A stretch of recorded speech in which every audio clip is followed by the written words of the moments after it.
Selamat malam Pak. Puji syukur kita panjatkan kepada Tuhan Yang Maha Esa atas berkat dan rahmatnya sehingga saya dapat membuat video record ini dengan baik. Sebelum saya menjelaskan tugas pada video ini, berikan saya kesempatan untuk memperkenalkan diri saya.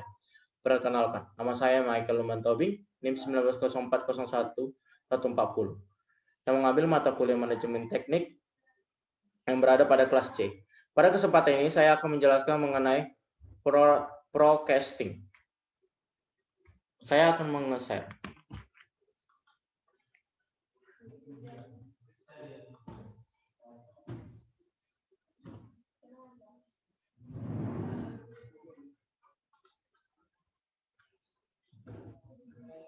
Forecasting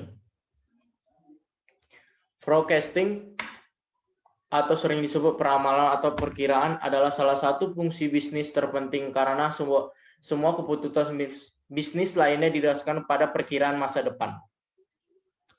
Prinsip forecasting yaitu yang pertama, perkiraan jarang sekali tepat dan sempurna. Perkiraan lebih akurat untuk kelompok item daripada individu item. Untuk jangka waktu yang pendek, perkiraan jadi lebih akurat. Langkah-langkah dalam proses forecasting. 1. Putuskan apa yang akan diramalkan. 2. Mengevaluasi dan menganalisis data. Yang ketiga, untuk uji coba model perkiraan. Yang keempat, hasilkan perkiraan. Yang kelima, pantau akurasi perkiraan. Metode forecasting. Metode forecasting atau peramalan terbagi menjadi dua, yaitu metode kualitatif, metode yang berdasarkan pada penilaian dan pendapat manusia. Yang kedua, metode kuantitatif, metode yang menggunakan pemodelan matematis. Metode kuantitatif. A. Opini eksekutif, berdasarkan pendapat manusia. Yang B. Riset pasar, pendekatan ke pelanggan melalui survei dan wawancara. Yang C. Metode Delphi, pendekatan perkiraan di mana perakitan adalah produk dari konsensusi di antara kelompok ahli. Metode forecasting. Metode kuantitatif yaitu A. Metode deret waktu, serangkaian pengamatan yang dilakukan secara berkala. Pola dasar model deret waktu.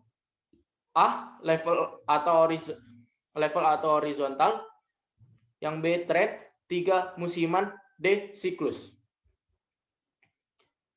Tingkat peramalan. A. Metode naik perkiraan dengan asumsi perkiraan periode sebelumnya sama dengan periode sekarang. B. Rata-rata sederhana dengan mengambil rata-rata dari semua data. Yang C. Rata-rata pergerakan sederhana menyertakan N jumlah periode dari rata-rata periode terbaru. Yang D. Rata-rata penggerakan tertimbang setiap pengamatan diberikan bobot yang sama. Yang E. Pemulusan eksponensial menggunakan prosedur rata-rata tertimbang untuk memperoleh peramalan. Tren peramalan. A. Pemulusan eksponensial yang disesuaikan tren pemulusan eksponensial disesuaikan dengan tren dengan menggunakan 3 persamaan, yaitu A. Menghaluskan level rangkaian. B. Menghaluskan tren. 3. Menghasilkan ramalan dengan menambahkan temuan dari 2 persamaan di atas. Yang B. Garis tren linear, teknik deret waktu yang menghitung ramalan dengan tren dengan menggambar garis lurus melalui sekumpulan data. Peramalan musiman merupakan pola yang berulang. Secara teratur, jumlah musiman merupakan nilai aktual penyimpang dari rata-rata. Prosedur menghilangkan musiman kuantitas selama 1 tahun. A. Menghilangkan permintaan rata-rata untuk setiap musim. B. Hilang indeks musiman untuk setiap musim untuk setiap tahun yang diperlukan. C. Hitungan indeks musiman rata-rata untuk setiap musim, dihitung permintaan rata-rata per musim untuk tahun depan. Yang E. Lalu kalikan musiman rata-rata tahun depan dengan setiap indeks musiman. Yang B. Metode kausan. Metode ini mengasumsikan kalau variabel yang akan diramalkan terkait dengan variabel lain di lingkungan. Yang pertama adalah regress linear. A. Variabel yang diramalkan adalah variabel dependen. B. Produksi nomor bermodel variabel dengan beberapa variabel lain disebut variabel independen. Dengan melihat variabel dependen dihubungkan secara linear dengan variabel independen dapat dilihat dari persamaan garis lurus.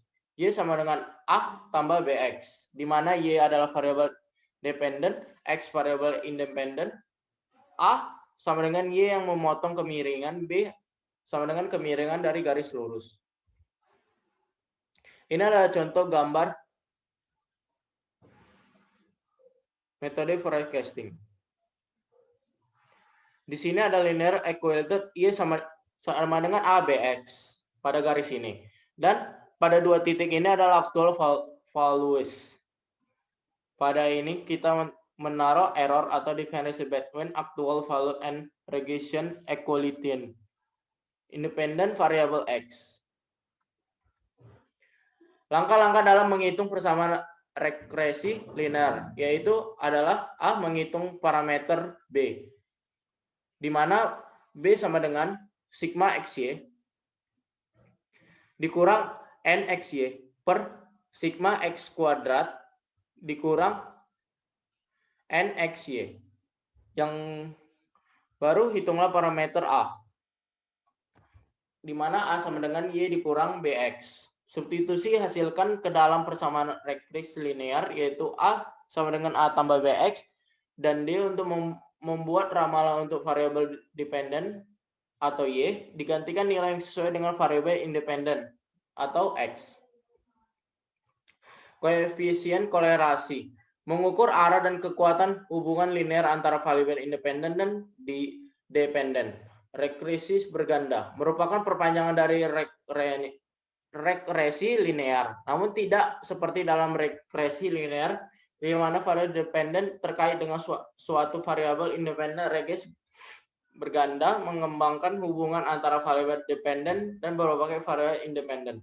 Rumus umum untuk regresi berganda adalah di mana yaitu Y sama dengan B0 tambah B1 kali X1 tambah B2 kali X2 tambah bla bla bla tambah atau BK kali XK.